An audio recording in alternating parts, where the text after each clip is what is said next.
Wir durften letzte Woche in der Retrette sein, 4 Tage, und ich habe es ehrlich gesagt ein bisschen ersorgt, das Ganze.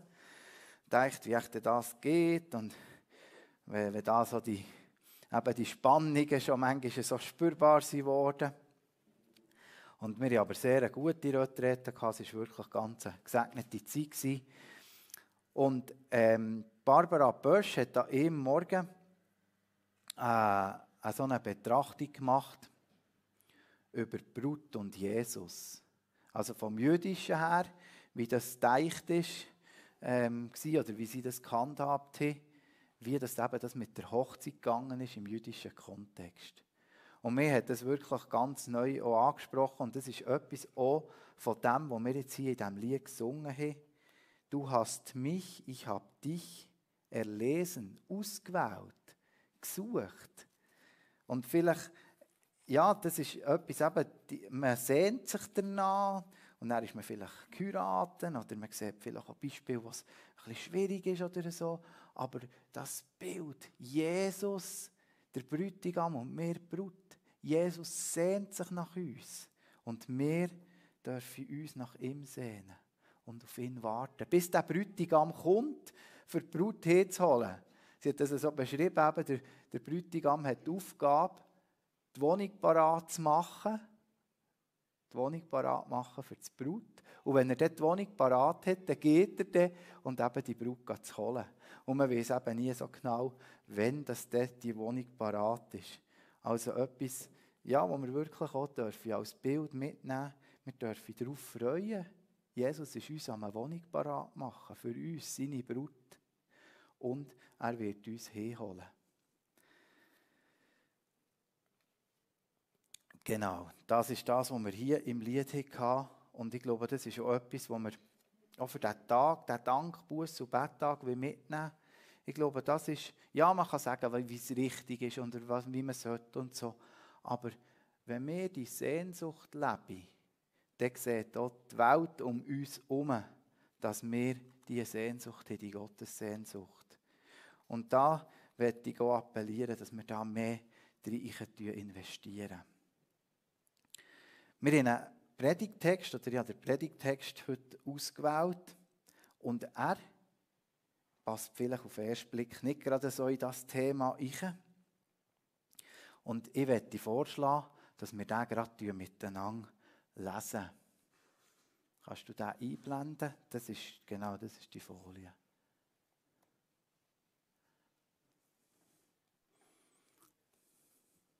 Die es sehen und lesen, die sind gerne. Jetzt ist mit dem Licht auch gerade der Text verschwunden.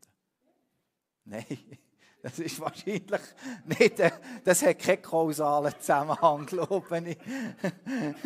Genau, du darfst das Licht wieder abdrehen, ich glaube, das hat. Genau, aber es ist nicht ganz, aber ich dachte, ich tue jetzt alles auf E-Folie.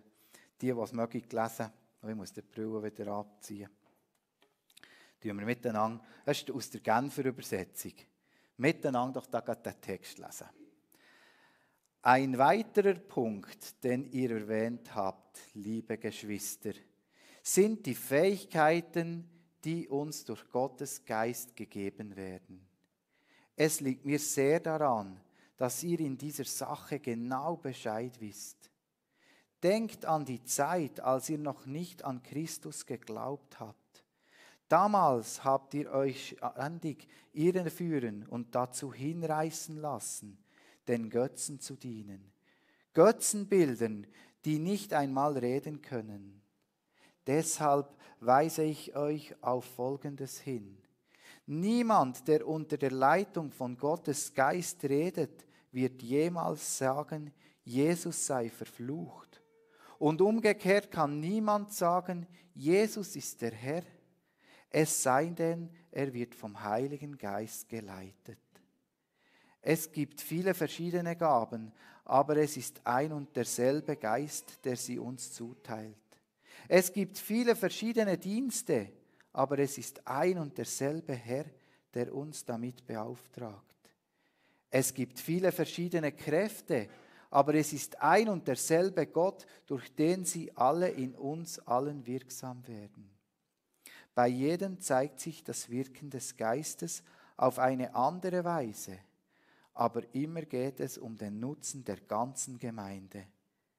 Dem einen wird durch den Geist die Fähigkeit geschenkt, Einsichten in Gottes Weisheit weiterzugeben. Der andere erkennt und sagt mit Hilfe desselben Geistes, was in einer bestimmten Situation zu tun ist. Einem Dritten wird ebenfalls durch denselben Geist ein besonderes Maß an Glauben gegeben. Und wieder ein anderer bekommt durch diesen einen Geist die Gabe, Kranke zu heilen. Einer wird dazu befähigt, Wunder zu tun, ein anderer prophetische Aussagen zu machen. Wieder ein anderer zu beurteilen, ob etwas vom Geist Gottes gewirkt ist oder nicht. Einer wird befähigt, in Sprachen zu reden, die von Gott eingegeben sind, und ein anderer, das Gesagte in verständlichen Worten wiederzugeben. Das alles ist das Werk ein und desselben Geistes, und es ist seine freie Entscheidung, welche Gabe er jedem Einzelnen zuteilt. Wir werden einen kurzen Moment von der Stille haben, dass wir lassen es gerade eingeblendet, dass jedes für sich den Text kann wirken kann.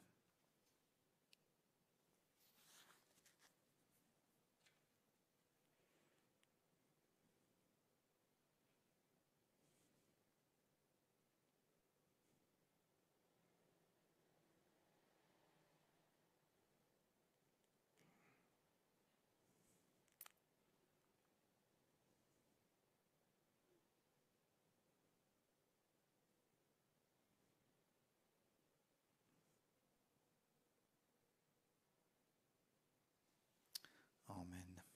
Kannst du mir noch ein bisschen Licht geben? Ist so gut.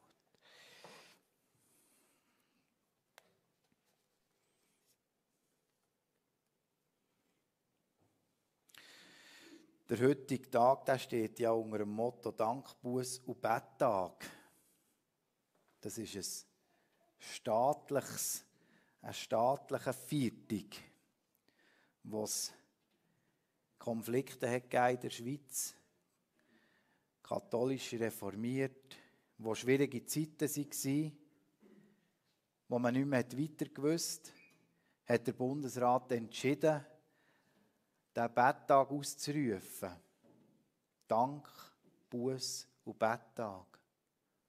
Es ist schön, wenn es den Leuten wohl ist. Also macht es am Peter gleich, wenn ihr jemanden beistrecken müsst oder so. Genau, das ist super. Ja. Und ich habe gedacht, eigentlich wäre ja das jetzt auch das, was der Bundesrat doch machen sollte. Er sollte einen Bank-, Buß- und Betttag ausrufen. Er sollte sagen, schau, wir sehen nicht mehr weiter, wir wissen nicht mehr weiter. All unsere Lösungen, die wir probieren, die haben sich irgendwie verlaufen oder irgendwie nicht funktioniert. Und ja, es ist traurig oder es beschäftigt mich, dass der Bundesrat dazu schweigt. Aber es ist ja nicht, wir sind ja nicht angewiesen auf ihn, sondern was ich mich freue darüber ist, dass es nicht aus dem Kalender gestrichen worden ist oder der Betttag ist nicht abgeschafft worden, sondern der Betttag, der bleibt bestehen. Und wir wollen das jetzt auch ganz besonders feiern und leben. Und das erste Wort, das in diesem Dank, Buß und Betttag drinnen ist, das ist das Wort Dank. Und vielleicht hast du wirklich etwas, was du gerade stehlen willst, wo Gott eingegriffen hat, wo du den Dank auch kannst weitergeben kannst. Dann wäre jetzt eine Möglichkeit, das zu tun. Vielleicht ist aber auch ein Gebet dir auf den Lippen, wo du Gott einfach danken willst. Ich glaube, es ist jetzt nicht gerade zwingend. Ich glaube, mir jetzt niemand unter. Aber man kann sich sonst ja auch schon ein bisschen daran gewöhnen. Es ist eben so, wenn wir dann nicht ins Mikrofon reden, würde dann die unten nichts hören. Also das ist der Vorteil, man hört unten nur mehr.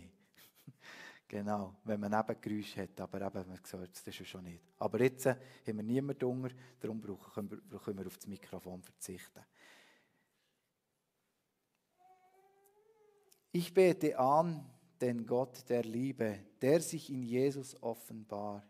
Ich gebe mich hin dem freien Triebe, mit dem ich stets geliebet ward. Ich will, anstatt an mich zu denken, ins Meer der Liebe mich versenken. Der ist ganz frei zum Teilen oder zum Betten.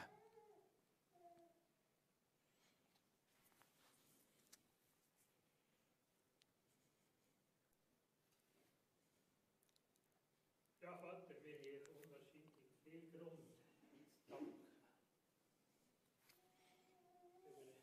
Wenn wir gucken und hören, was wir alles hören, so sind wir gegen noch bevorzugt.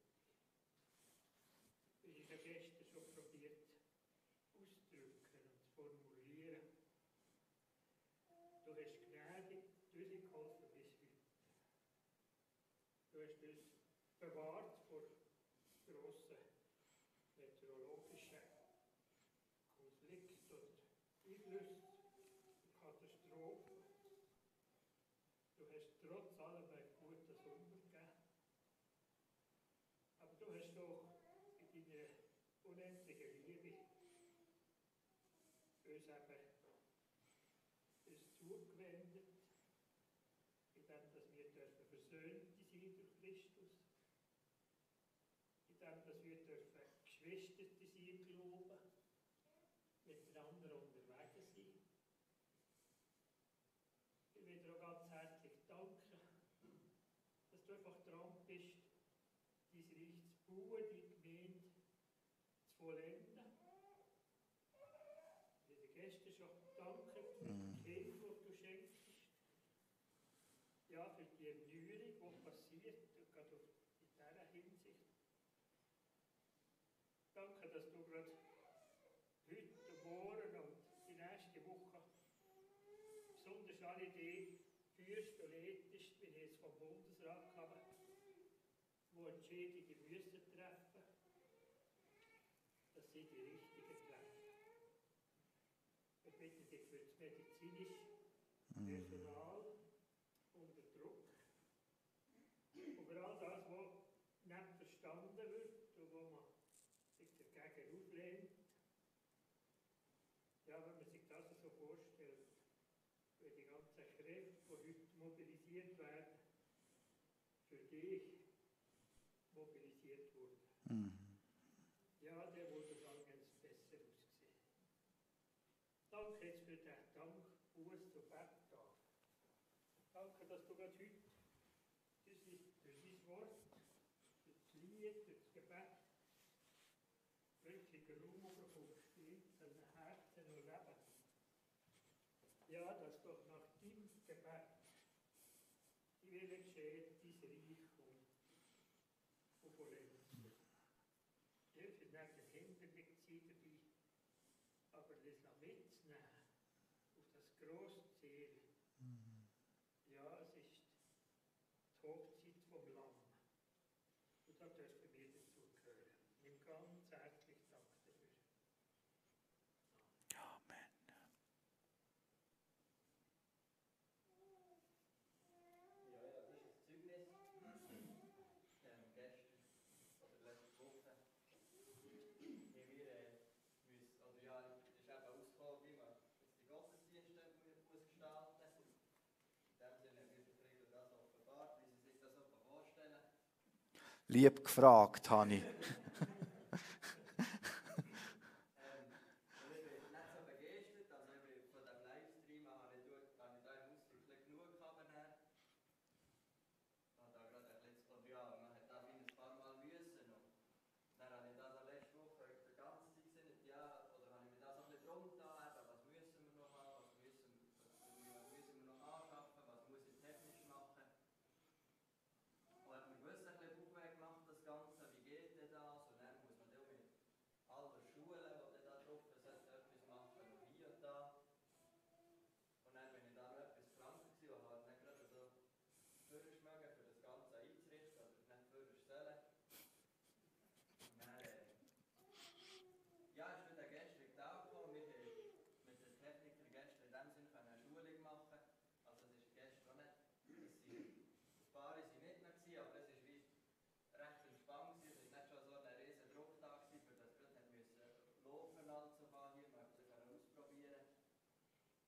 cooles Team zur Seite, das mich in dem Sinne unterstützt im Ganzen. Und es hat sich jetzt wirklich weitergelegt. Und ich glaube, da möchte ich wirklich Gott danken, dass er da gewirkt hat, dass er eben dann wie alles zum Guten gewendet hat, auch wenn ich manchmal nicht gerade so habe. Dadurch sehe das Gute. Und mittlerweile, wenn ich der Meinung, jetzt eine coole Sache und man kann es mit einigermaßen überschaubarem Aufwand kann man es machen. Und da bin ich einfach auch Gott so dankbar dafür, dass er wirklich wie geguckt hat, dass wir ein Technikteam haben, das das Ganze auch mittragen kann. Dass er wie die Möglichkeit hat geschaffen, überhaupt, dass wir das wie können machen so, dass wir den Gottesdienst so durchführen. Genau. Danke vielmals. Und ich glaube, wir dürfen stellvertretend, wir haben es zwar gestern schon gemacht, aber wir tun doch an diesen 2 Herren, die da sind, wirklich applaudieren. Und ich habe es ein bisschen anders erlebt. Ich habe es nicht als Nötigung erlebt, sondern ich habe es erlebt, dass wir als Chorleitung uns überlegt haben, wie wir das gestalten. Ja, wir könnten ja ein Zertifikat verlangen und dann wäre alles zusammen in dem Sinn kein Problem und alles normal.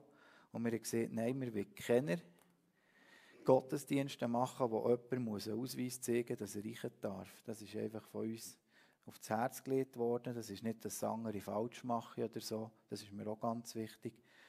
Und ich habe das am Simon gesehen und ich habe gestaunt. Ja, das ist gut, ich schaue, das machen wir so. Vielleicht hat er es ein bisschen anders verstanden, oder ich.